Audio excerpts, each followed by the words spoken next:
final confrontation had finally arrived as the hero and his filthy, worthless companions stormed the Demon King's throne room to announce the end of his big black dark reign. Among the warriors stood a diverse group of pathetic losers, including a useless priest, a brain-dead knight, and a magician, all led by a hero who seemed ready for the battle of a lifetime despite being a dog. The Demon King remained remarkably calm in his seat and even complimented the group on their impressive courage while silently mocking how pathetic they looked. He decided to offer a classic villainous proposal, suggesting that if any one of them joined his side, he would grant them exactly half of the world. To the utter shock of the entire room, the sage named Kaldrak found this offer far too tempting to pass up. Before anyone could react, he cast a powerful binding spell on his own teammates, causing them to drop their weapons and fall to the floor in total confusion. Kaldrak seemed incredibly pleased with his decision and immediately declared his new loyalty to the Demon King with more enthusiasm than anyone expected. Even the Demon King himself was left scratching his head, wondering how a legendary hero's companion could be so eager to switch sides. Kaldrak was so serious about the offer that he produced a formal soul contract and insisted that the Demon King sign it immediately.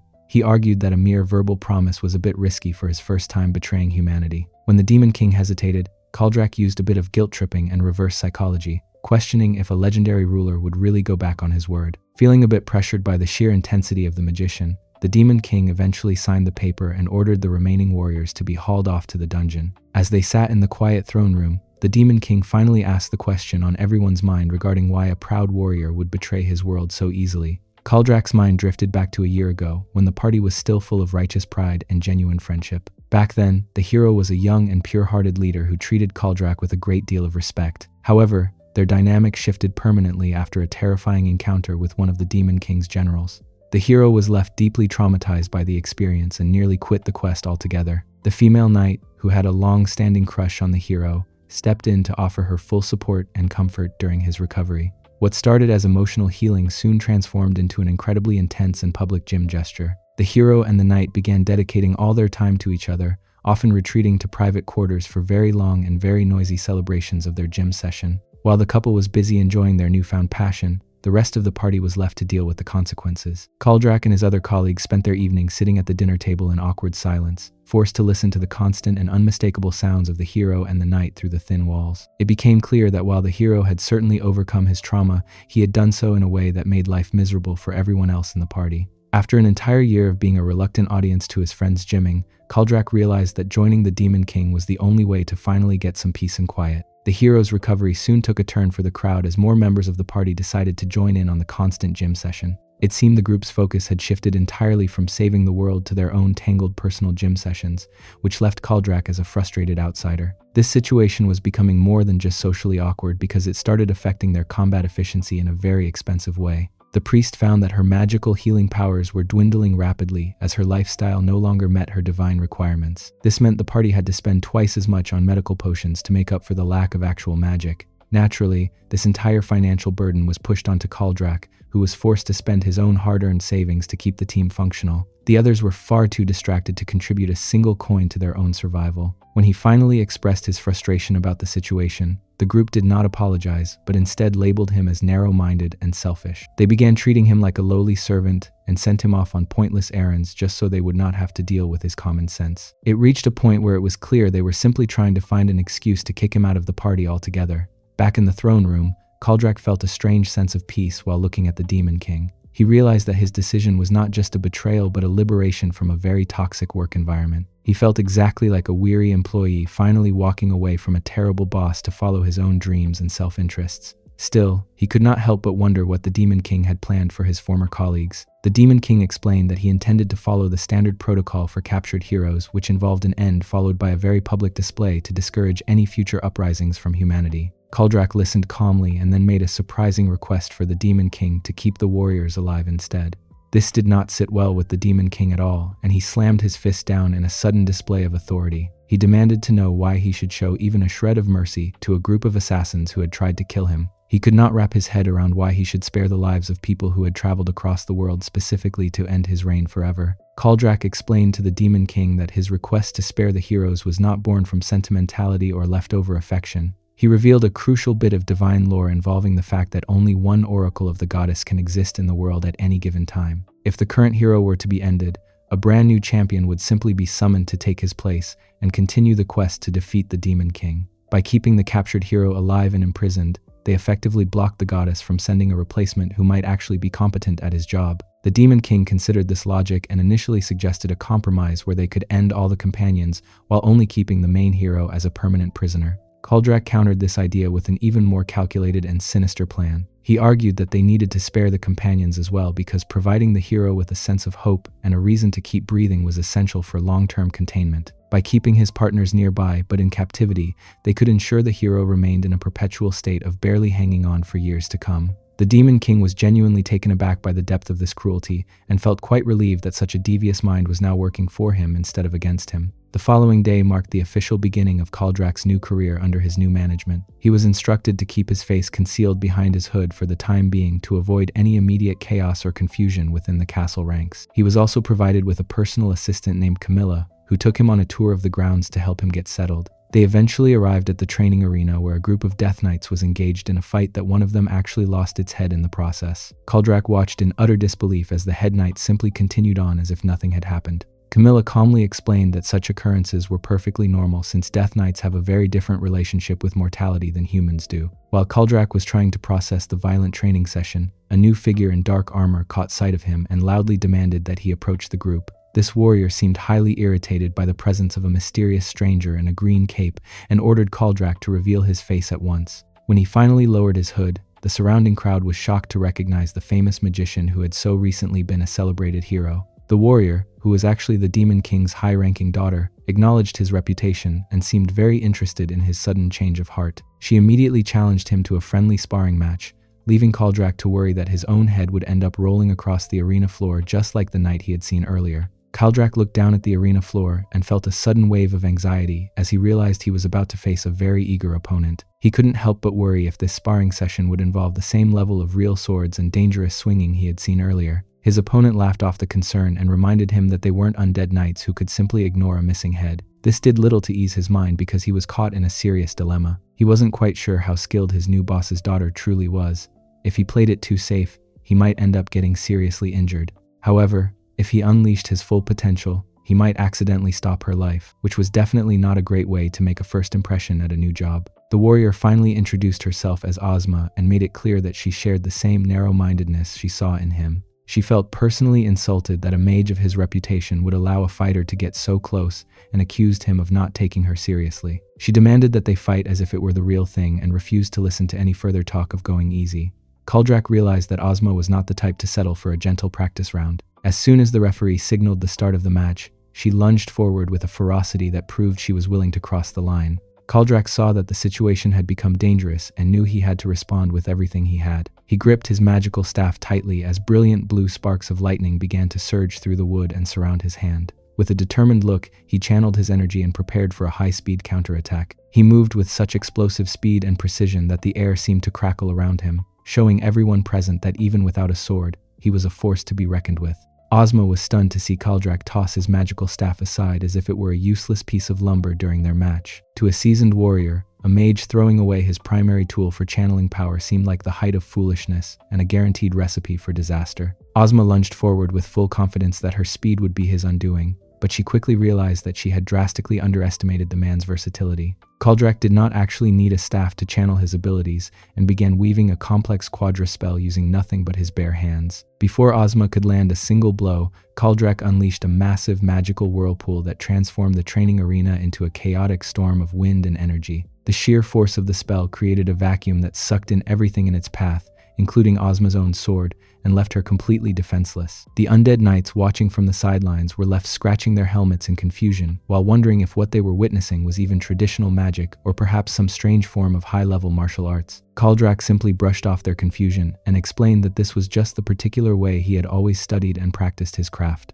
Ozma found herself pinned to the ground and trembling as she realized that her long-held beliefs about mages being weak in close quarters were nothing more than a total misunderstanding. As the dust settled and the wind died down, she began to open up about her own personal insecurities and offered a sincere apology for her earlier aggressive behavior. She confessed that her constant talk of prejudice came from a deep-seated internal complex because she had been told her whole life that she could never lead the demons simply because she was a woman. She realized that she had been projecting those frustrations onto Kaldrak by assuming he was looking down on her when he was really just trying to survive the duel. However, The serious tone of their conversation took a very awkward turn when Kaldrak realized that his powerful wind spell had left Ozma's outfit in a state of complete disrepair. He found himself momentarily speechless while staring at her, his mind wandering into a series of highly imaginative and flattering observations about her impressive physical form. He was so distracted that he even imagined her silhouette was personally introducing itself to him in the most polite and friendly way possible. Ozma eventually caught him staring with a dazed expression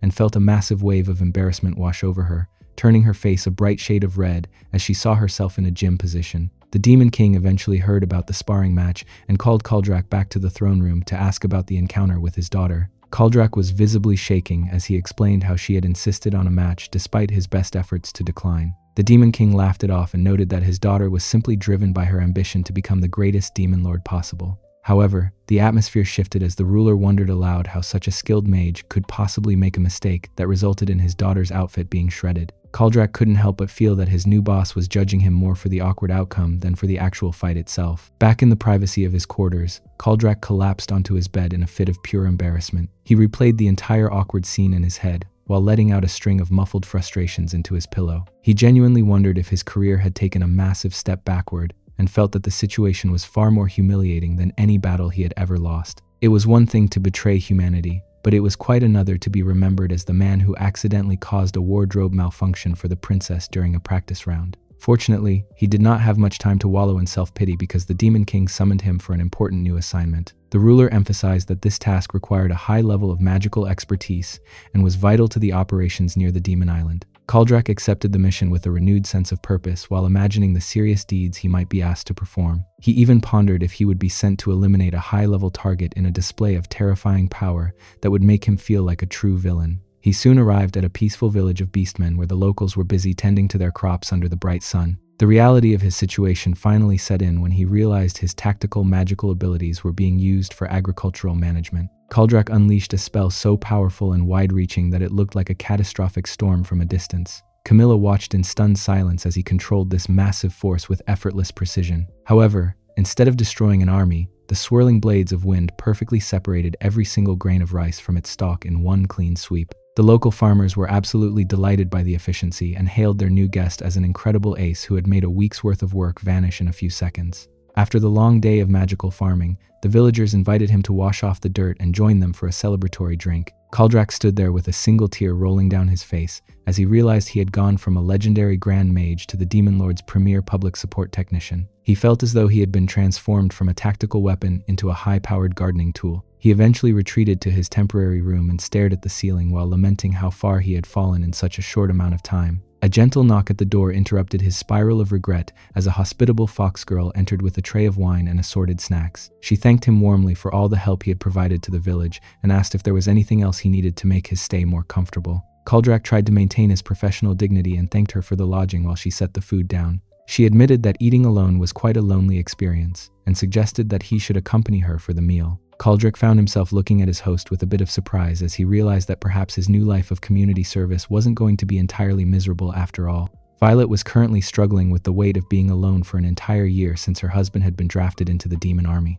To make matters worse, she was facing the challenge of the Beastman gym season, which left her feeling overwhelmed and unusually energetic. While she sat outside trying to catch her breath, she realized that being a high-energy woman in a town where word spreads quickly was a very difficult situation to manage. Kaldrak happened to come across her in this state and immediately wondered if she was feeling okay as he offered a hand to help her up. His simple gesture of kindness had an unexpected effect because the warmth of his touch sent a wave of energy through her. She felt a sudden rush of embarrassment as she realized how much she had missed such a simple connection over the last 12 months. Later that evening, the two sat down for a meal and some drinks, where the conversation became quite personal. Violet admitted that drinking alone was a miserable experience and noted that a woman like her was rarely left alone by men. She suggested that a stranger like him was actually the perfect company because they could share a conversation without the risk of local rumors spreading. She began to handle her wine bottle with a certain level of flair while hinting that any gym events that occurred during their time together should remain a shared secret. As the alcohol began to take effect, Violet complained about a persistent stiffness in her neck and wondered if it was caused by her own features becoming heavier.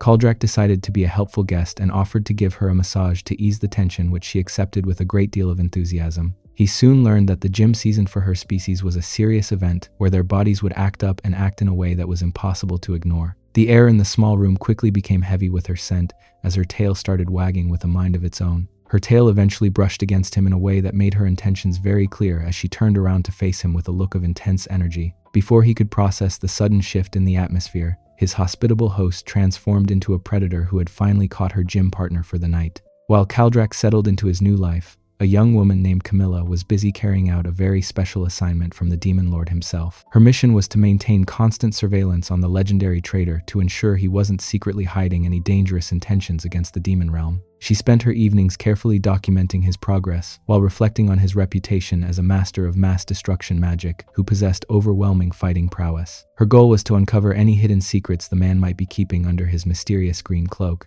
The nature of her mission took a very unexpected turn during a nightly check on his quarters. Camilla was startled by some incredibly loud and energetic crashing sounds coming from inside the room, which prompted her to investigate further. She witnessed a display of gym intensity so powerful that it made the local beastmen seem gentle by comparison. Kaldrak appeared to be physically suppressing his host with an energy that was far beyond anything she had expected from a human mage. Violet seemed to be enjoying the chaotic gym session thoroughly, but the sheer scale of the encounter was almost too much for Camilla to handle. She found herself becoming increasingly flustered and overwhelmed by the scene she was observing. Eventually, she realized that she could not continue watching in her current state and decided it was best to retreat to her own room before she completely lost her composure. The following morning began with a cheerful farewell from Violet, who promised to see her guest again later that evening for another round of activities. As Kaldrak and Camilla walked along the village path, the atmosphere felt a bit more awkward than usual. Kaldrak decided to break the silence by casually mentioning the intense gym activities from the night before, using a very direct and blunt term.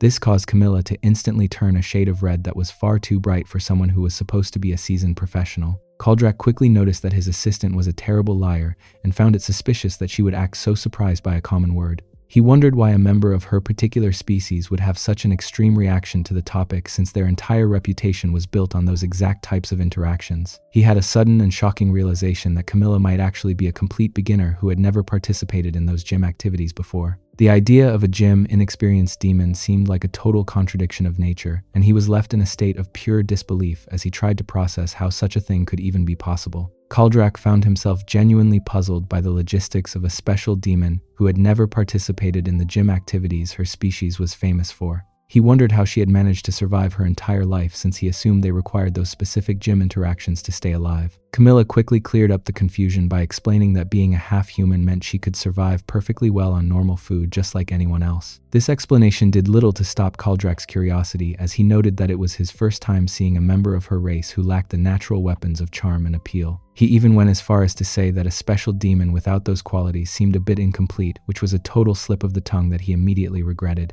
His bluntness triggered a minor identity crisis for poor Camilla, who realized she had never actually worried about her lack of professional skills until this very moment. She stood there in a dazed silence, wondering if there was something fundamentally wrong with her, since no one at the Demon Castle had ever shown a gym interest in her. Kaldrak tried to steer the conversation back to their agricultural duties, but the damage was already done, and Camilla was left questioning her own worth as a demon. By sunset, the group returned to Violet's home, where a magnificent feast was waiting for them as a reward for their hard work in the fields. Violet was especially attentive to Kaldrak and leaned in to thank him again for how satisfying his help had been the night before. She noted that she had a lot of built-up gym energy and expressed her hope that he would continue to provide that same level of service every single day during his stay. Kaldrak took the compliment with a smug smile and assured her that he was indeed very skilled at those types of intensive gym sessions. Violet even promised him a special late-night snack to keep his strength up for their upcoming round of gym activity.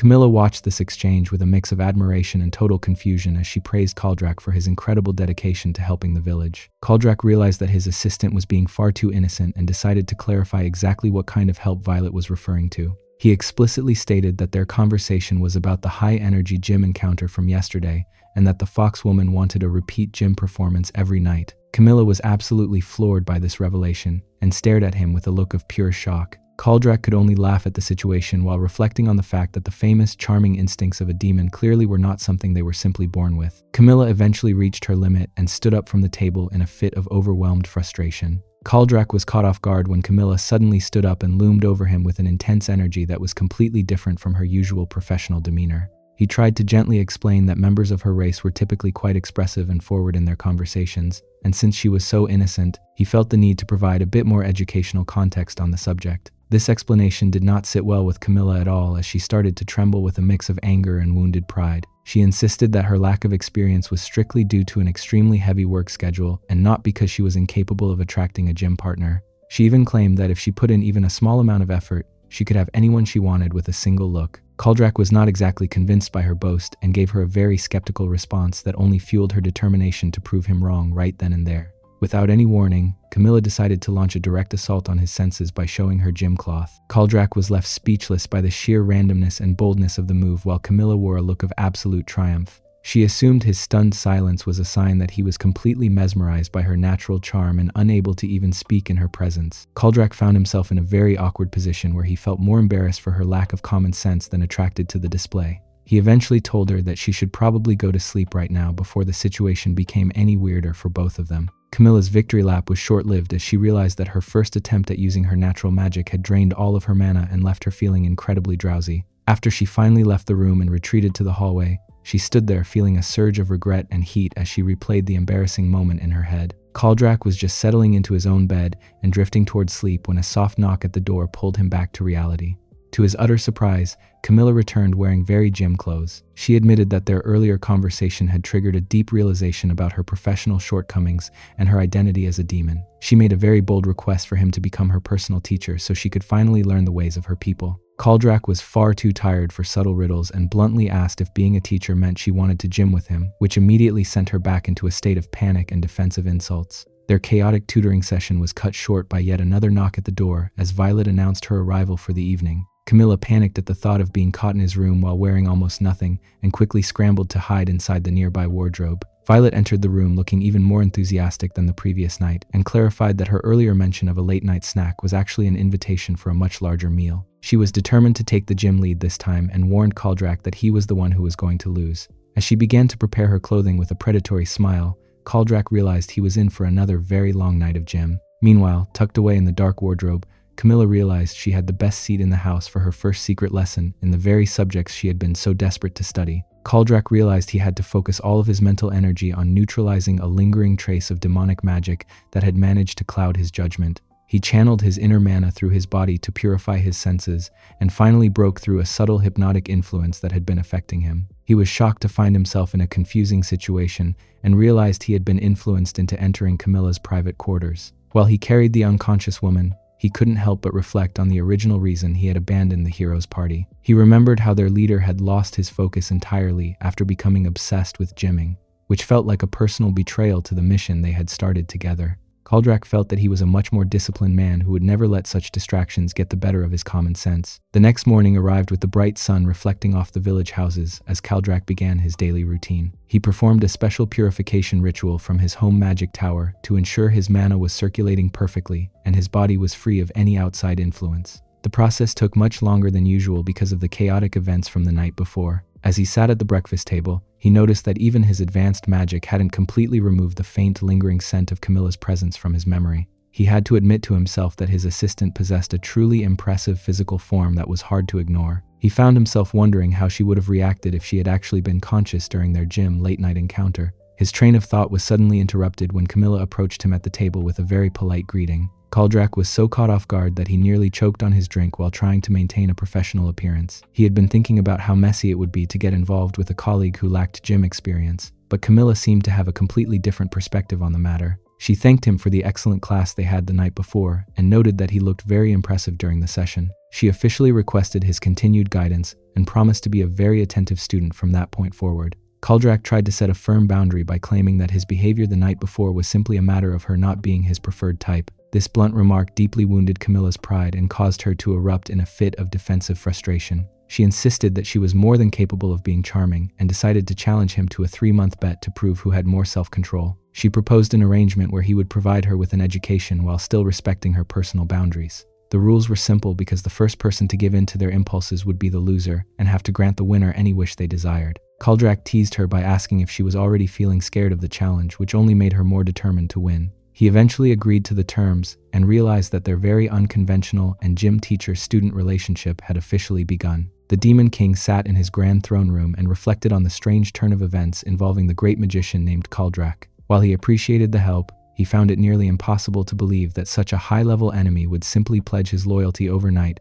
without a hidden agenda. He He suspected that there was more to the story than a simple career change, and realized that trusting a dangerous man from the enemy camp was a very risky move. To solve this problem, he had come up with a plan to send the magician on a public service mission where he could be closely monitored by a loyal subordinate. He had specifically chosen Camilla for the task because her devotion was unquestionable and she would surely report any signs of a double cross. Little did the ruler know that the mission to the Beastmen village had turned into a very different kind of educational experience for his assistant. As the time for their departure arrived, the local villagers gathered to give them a warm and energetic send-off. Violet looked particularly satisfied as she watched Kaldrak prepare to leave because their evening gym sessions had been quite memorable. She felt a bit of sadness knowing he would be going back the next day, and noted that he had been a very attentive and hardworking guest. Even Camilla found herself caught up in the intensity of the situation as she reflected on the late-night activities she had witnessed. She had observed the two engage in a very gym interaction that made her question everything she thought she knew about how humans and beastmen interact. Despite the initial shock, she realized that her job satisfaction had reached an all-time high, and she found herself eagerly looking for more opportunities to learn about these special connections. The beastmen waved their hands and cheered for the magician, who had turned a month of farm work into a single afternoon of effortless magic. Kaldrak smiled and waved back while feeling a slight sense of regret for leaving such a hospitable and energetic community. He and Camilla eventually began their journey back to the Demon King's city to report on the success of their agricultural management mission. Back at the Demon Castle, Kaldrak and Camilla knelt before the throne to announce that their task was officially accomplished. The Demon Lord put on a very friendly face and laughed while suggesting that the two of them should take a well-deserved nap before their next assignment. He spoke with a warm tone about needing rest to do a good job, but Kaldrak could sense a deep layer of suspicion hiding behind every word. He realized that the ruler was still looking for a reason to doubt him, and was likely testing his patience to see if he would crack under pressure. While he was trying to look professional, Kaldrak caught a sudden movement in his peripheral vision, and noticed the Demon King exchanging a subtle look with Camilla. The secret nod between his boss and his assistant made him realize that he was still being treated like a high-risk asset who needed a constant handler. He understood that they were communicating behind his back and wondered how long this game of shadows would continue before he was finally treated as a true ally. The atmosphere became much more serious when the Demon King shifted his focus and mentioned that their next destination would be the legendary and dangerous Eastern Front. The Demon King mentioned that the next destination was the Hamburg territory, a name that sounded more like a lunch order than a battlefield. Kaldrak was visibly caught off guard by the suggestion and realized that the ruler was testing his reaction to a very specific location. It turned out this was the site of a major conflict from 5 years ago where the human and demon armies had clashed in a brutal struggle. The Demon King pointed out that a certain high-ranking magician in that area held a serious grudge and wanted nothing more than to see Kaldrak eliminated. Kaldrak knew exactly who the ruler was talking about and felt a slight chill as he thought of Dorothea. She was one of the 4 legendary heavenly kings who took the form of a young girl but possessed enough destructive power to be considered a walking catastrophe. There was a legitimate concern that if Kaldrak used his signature magic during the mission,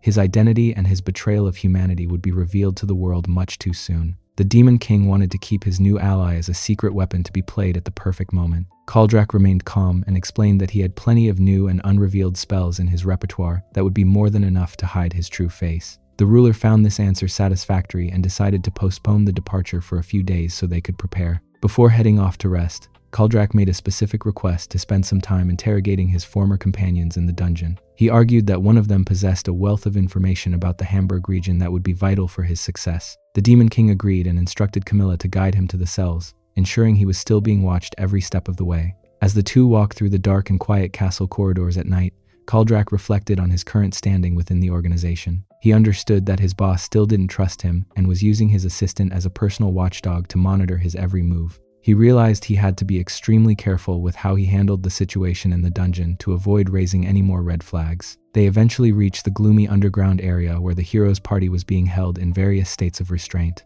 The sage and the priest were struggling in their respective positions, while the air was filled with a sense of defeat and frustration. Camilla assumed her guest was there to speak with the legendary hero, but Kaldrak quickly clarified that he had zero interest in the group's leader. He viewed the hero as a man far too preoccupied with his own social life to have any useful strategic knowledge. His real target was the female knight who was currently pinned down and staring at him with pure hatred.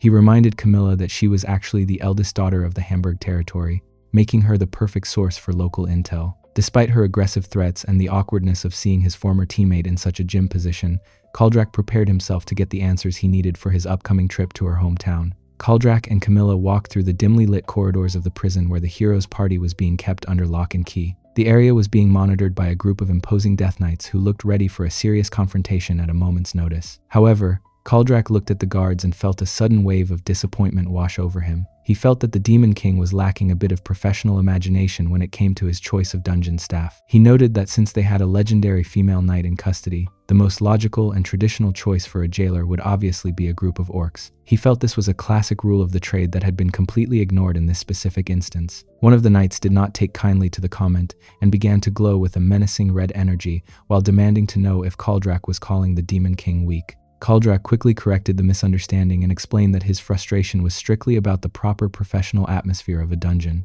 The guard eventually decided to reveal her true face by removing her helmet and introducing herself as a female Dullahan named Banetza. She was quite proud of her first appearance in the story and expected a much better reaction. Kaldrak just stared at her with a blank expression and realized that a female knight being guarded by a female Dullahan was a combination that didn't fit any of the stories he had ever read. He let out a tired sigh and asked Banetza to fetch some quiet and well-behaved orc guards to handle the situation properly. Camilla stepped in to defend the current management by pointing out that Death Knights were much more efficient and never got tired of their work. Kaldrak just laughed and wondered if that was really the kind of logic a professional demon should be using. He turned back to Camilla and suggested that it was time to head down for a very long and very thorough session of special education.